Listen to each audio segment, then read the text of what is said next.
No exemption! Lahat ng senador, mga kababayan, mayroong insertion. Lumapit daw kay Cabral, mga kababayan, para magpalagay ng insertion. Yan mismo ang binulgar ngayon ng bilyonaryo. Na lahat sila ay nagpa-insert ng proyekto, mga kababayan, sa NEP pa mismo. Oh, no exemption. At ang sabi, dito na sila kumukuha, mga kababayan, ng SOP. Sa NEP pa lang yan, mga kababayan, ha? Sa tuburan pa lang, mga kababayan, sa paggawa ng budget, nag-i-insert na sila. Tapos, pagdating sa kanila, mga kababayan, sa Kongreso, nag-i-insert na naman. Sa Senado, nag-i-insert na naman. At lalong-lalo na sa BICAM, nag-i-insert na naman. Walang exemption, mga kababayan. Kaya ba nasabi ni Alan Peter Cayetano na resign all na lang? Payag kami, except kay VP Sara, dahil sa lahat ng mga tao sa gobyerno, mga kababayan, si VP Sara lang ang walang insertion. Hindi siya na humahawak sa budget eh. Presidente nag-i-insert, senador nag-i-insert, congressman nag-i-insert. Maliban sa isa, si VP Sara. Oh, panoorin niyo po ha. No senator left behind sa 19th Sabit Congress. lahat. Daw sila nag-request ng mga proyekto sa ilalim ng 2025 National Oh, Expenditure ayan. Program. Sa NEP pa mismo yan, mga kababayan ha. Meaning, yung budget na presenta ng presidente, mga kababayan. O NEP. Sa tinaguriang DPWH leaks na hawak ng Bilyonaryo News Channel, inisa-isa namin na ang laman ng kontrobersyal na dokumento. So si Cabral ang nilalapitan niyan, mga kababayan. Dahil sila ang inatasan, mga kababayan na susuri kung ano-anong mga probinsya ang dapat nating bigyan ng budget. Ang mga senador, kongresista, lumalapit sa kanya, mga kababayan. Yung iba, sige, bigyan mo ako. Mayroon akong SOP sa'yo. Baka ganyan. So alam ni Cabral, mga kababayan, kung sino-sino etong mga buhaya. At narito ang unang bahagi ng exclusive agenda report ni Joash Malimban. Lahat sila! Lahat daw sila. As a general rule, with Lud? very little exceptions, it is Yusek Maria Catalina Cabral, with the imprimatur of Secretary Mark Villar, and later continued by Sec Manny Bonoan, who had control at the DPWH level to remove. Pinipilit nila, mga kababayan, na idiin sa dating administrasyon. Excuse me. Nung nakaraang administrasyon, walang ganitong kababalaghan, mga kababayan. Pero siguro nakalusot, pero hindi ganitong parang garapalan na talaga, mga kababayan. Pero dati-rati pa yan eh. Ito talaga under Marcos administration, garapalan. At mas lalala pa ito, mga kababayan, lalala pa ito. Dahil alam nila ngayon, mga kababayan na palusot. Napapalusot lang, mga kababayan, budol-budol lamang itong mga investigasyon. Ang sabi nila, pwede palang ganito, no? As long as hawak natin, ang gobyerno, tapos mambubudol pa, mga kababayan, ang nagpapatakbo, lusot pa rin tayo. Include, add, deduct, or modify insertions of items in the NEP or infrastructure or those pertaining to DPWH. November 14, 2025, nang idetalye ni former DPWH Undersecretary Roberto Bernardo ang umano'y sistema ng korupsyon sa budget ng ahensya. Aniya, mula sa pagbuo pa lang ng National Expenditure Program, Doon pa lang yan sa NEP, mga kababayan ha. Hindi pa napunta sa Kongreso, mga kababayan, or sa BICAM. Mayroon nang pinapa-insert, mga kababayan. Yan din ang sabi ni Roque. Na ngayon, mga kababayan, sa NEP, mayroon na daw pinapa-insert na naman si Bangag, mga kababayan, na proyekto worth 100 billion nga ba yun, mga kababayan? Yan ang sabi ni Roque, na hindi naman talaga kinakailangan, mga kababayan. Hindi dumaan sa pag-i-study. o NEP, tila meron na agad designated proponents at sponsors ng mga proyekto na siyang tumatanggap ng porsyento o kickback. Ang isa sa mga umano'y architect ng sistema, walang iba kundi ang yumaong si former DPWH Undersecretary Maria Catalina Cabral. Wala na eh. Wala na rin ang mga kababayan, testigo. Yusek Cabral would tell me that she would communicate and meet legislators to inform them of the amount of their allocations and ask them for titles of projects that they want to include in the DPWH budget. Sa patuloy na paggulong ng investigasyon sa flood control scandal, naging laman ng mga balita ang mga dokumentong naglalaman umano ng listahan ng mga proyektong ipinasok sa NEP at kung sino ang mga proponent o nag-request nito. Nakakuha ang Billionaire News Channel ng kopya ng umano'y DPWH leaks. Nasaan? Sige, ilabas nyo na. Nilalaman nito ang listahan ng mga senador na nag-request daw ng mga proyekto. At ang detalye ng mga proyektong ito, para sa 2025 NEP. Para sa unang bahagi ng aming report, ilalabas namin ang lahat ng mga senador na nakapaloob sa DPWH leaks. Sige, sige, Pinakamaraming sige. requested projects umano, si former Senator at ngayon DepEd Secretary Ayun! Sonny Angara. Ayun, ang gara mga kababayan, number 1. Siya pa naman ang numero 1 mga kababayan. Humahawak kayo sa pinakamalaking budget sa Pilipinas sa DepEd. Proponent ng 105 projects sa 2025 NEP, July 2020. Ay, nako.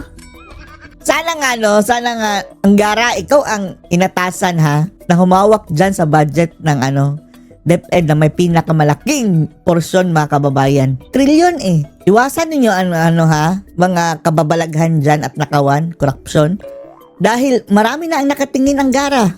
Maawak ka sa sarili mo. Before na-appoint si Angara bilang DepEd Secretary mula sa pagiging isang senador, ilang buwan matapos simulan ang budget setting In fairness dito kay Anggara mga kababayan, wala naman tayong narinig dito na kontra ito sa mga Duterte. Pero gayon pa man, kahit kampi-kampi pa ng mga Duterte mga kababayan, kung talagang mayroong maliwanag na bahid ng korupsyon, wala ka na, ekis ka na. sa 2025. Baka nag-aasa ka lang Ramil Madriaga na kunwari ang mga kababayan, kakampi, pero kakampit pala.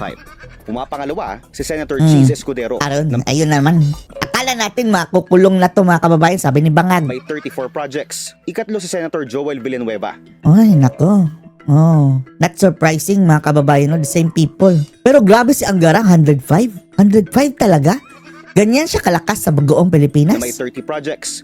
Ika-4 si Senator Amy Marcos na may Pati si Mariko. Si Ading. Oh, buti nabigyan ka pa Ading matapos mong Anyway, last year pa pala ito. Ngayon mga kababayan, nabigyan pa kaya ito si Ading. 28 projects. 14 projects naman ang nakalaan para kay Senators Alan at Pia Cayetano. Silang dalawa na yon o 14 each. Kaya pala nag-majority na to si Pia Cayetano, no? 11 projects para kay Senator Mark Villar. Villar. 11 projects din para kay Senator Grace Poe. Grace Poe. Tig-siyam sina Senators Raffy Tulfo. Tulpo. Andito na si Bong Revilla. Oh. Ang mga kakampi mga kababayan, top andun sa top. Tapos para hindi mga kababayan sabihin bias, bigyan din nila ng project mga kababayan itong mga Duterte supporter, pero barya-barya na lang mga kababayan. Pero hindi ibig sabihin na may proyekto mga kababayan kurakot na agad. Magpapatunayan yan kurakot mga kababayan kung sisilipin natin kung ano-ano yung mga proyektong iyon. Kung mayroon bang silbi, hindi ba ghost project, hindi ba substandard, o baka naman mga proyekto yang mga walang kwenta. Kapag mga proyektong mga walang kwenta, lalo-lalo na mga ghost projects mga kababayan, mga flood control kagaya ng proyekto ni Risa Hontiveros, alam na this. 7 para kay former Senator Coco Pimentel. COVID. 6 naman sina Senators Migs Zubiri at Jingo Estrada. Si Junggoy. 5 projects each para kina Senators Bongo. Oh, Bongo, Pati si Rosa, Bato. Lito Lapid at Si Lito Lapid. Tahimik lang pero may proyekto mga kababayan. Bato Bongo, binigyan na lang siguro yan mga kababayan para at least tumahimik kayo. Mayroon din kayong proyektong sa inyo. Pero inuulit natin, kung nai-implement lang ng tama mga kababayan ang mga proyektong ito, wala problema mga kababayan. Pero sana sana magbago mga kababayan. Hindi na dapat binibigyan ng sariling mga proyekto yung mga unggoy na yan. Dahil ginagawa nilang kasangkapan yan mga kababayan para mangurakot, para mang SOP. Sana magbago itong kulturang ito o kalakaran ito sa gobyerno mga kababayan na mag-aalat pa ng proyekto dito sa mga politician dahil hindi yan ang kanilang trabaho mga kababayan Ang trabaho nila magpapanday ng batas. Hayaan natin mga kababayan ang bawat ahensya dahil sila ang nag-i-study mga kababayan kung anong pangangailangan sa kanilang ahensya. Bawat rehiyon, bawat distrito, tanungin mo ang kanilang pangangailangan. Huwag kayong umasa sa mga kongresista, mga senatong. Anong alam niyan mga kababayan sa baba? Andun lang palagi yan mga kababayan sa Senado at Kongreso kumakain, nagpapalaki ng tiyan. Tapos kung ano-ano maisip nila ng mga proyekto, mga walang silbi. Tapos yung talagang necessary sa isang lugar mga kababayan, naiisang tabi. former Senator Francis Tolentino. 4 projects each for Senators Loren Legarda, Win Gatchalian at former Senator Nancy Binay. Loren Legarda, na anak niya si Leandro Leviste mga kababayan, na napaamin na mayroon din ang kanyang nanay. 2 projects each for Senators J.V. Ejercito, Robin Padilla at former Senator Manny Si Pacquiao. Pacquiao. At least may dalawa si Pacquiao. Ano yung project ni Pacquiao? Yung mga kababayan, Pacquiao University? Isa naman para kay Senator Risa Hontiveros. Wow, isa pa lang yan ngayon ha. Pero sa kasunod na taon mga kababayan, doblado, dami na. Inappropriate intervention Bakit isa lang kay Hontiveros na 3 billion daw ang allotment mga kababayan? Ang laki daw. Baka isa pero biglaan mga kababayan. Malakihan. One ang time, big pag-request time. ng isang politiko ng proyekto habang binubuo ang NEP. Ayon yan kay former Yusek Bernardo. Dahil dapat namang galing ang budget proposal sa mga opisyal lamang ng DPWH. Eto si Angara mga kababayan. Ganyan ba siya ka-close ni Ngagva mga kababayan? Kailangan natin silipin yan dahil unang-una 105 projects ang nai-insert niya. Isipin nyo na lang ha, the rest of the gang, 5, 2, 1, 3, siya 105. And then, kinuha pa siya mismo mga kababayan ni BBM as secretary. Pagkaalam natin, okay yan si Angara dati, di ba? Parang, bumangag ba ito? Hindi. Hindi naman siya bumangag, pero ganyan kalapit, ganyan siya kalakas. Anong meron kay Angara na makukonect natin kay Ngagva? Iimbestigahan natin yan. Corroborated ang nakuha naming mga dokumento ng sworn affidavits na isinumite ng ilang dawit na DPWH official sa flood control scandal.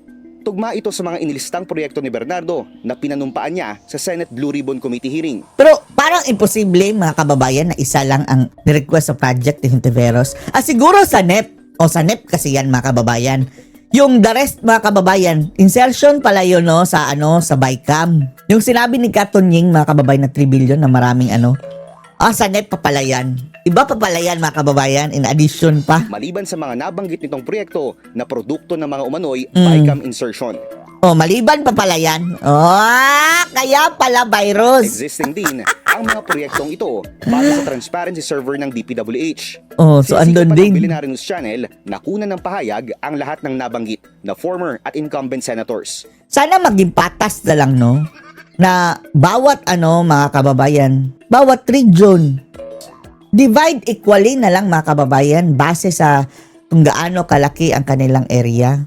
Hindi yung palakasan mga kababayan, palakasan. Yung sana mga kababayan, proportionate ba sa sa lugar at saka sa dami ng tao o sa pangangailangan ng isang probinsya. Dahil kapag ganito, kung sino lang ang malapit sa kaban mga kababayan, yan ang nakikinabang. Ang BNC para sa kanilang panig, para sa agenda. Grabe. So, anong masasabi nyo dito? Post your comments below.